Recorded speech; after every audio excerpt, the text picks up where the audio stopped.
यावर्षीच्या पहिल्या झालेल्या अंगारकी संकष्टीनिमित्त सांगलीतील श्री गणपती पंचायत संस्थानच्या गणपती मंदिरात दर्शनापासून पहाटेपासून भक्तांची मांदियाळी होती। संस्थानच्या वतीने मुख्य गणेश मंदिराला आकर्षक सजावट आणि विद्युत रोषणाई करण्यात आली होती। दिवसभर भाविकांनी रांगा लावून दर्शन घेतले। सांगलीकरांचा आराध्य दैवत असणाऱ्या गणेशाला भक्तिभावाने वंदन करण्यात आले। यंदाच्या वर्षातील ही पहिलीच अंगारकी संकष्टी असल्याने भाविकांनी गणरायाच्या दर्शनासाठी मोठी गर्दी केली आहे। यानिमित्त सांगलीतील गणपती मंदिराच्या परिसरामध्ये आकर्षक सजावट सुद्धा संस्थानकडून करण्यात आली आहे।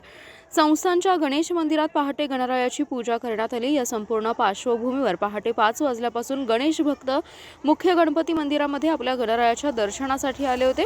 मंदिर परिसरात भाविकांचा महापूर ओसंडून वाहू लागल्याने सुरक्षा व्यवस्था आणि होमगार्डची नियुक्ती मंदिराच्या परिसरामध्ये करण्यात आली।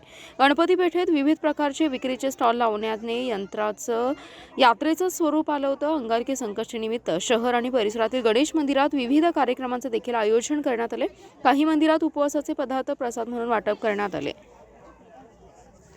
अंगारकीनिमित्त उपवासाचे पदार्थ आणि फळांची आवक देखील बाजारपेठेत मोठ्या प्रमाणात होती। भाविकांची गर्दी लक्षात घेता गणेश मंदिर परिसरात पोलीस बंदोबस्त देखील तैनात केलाय।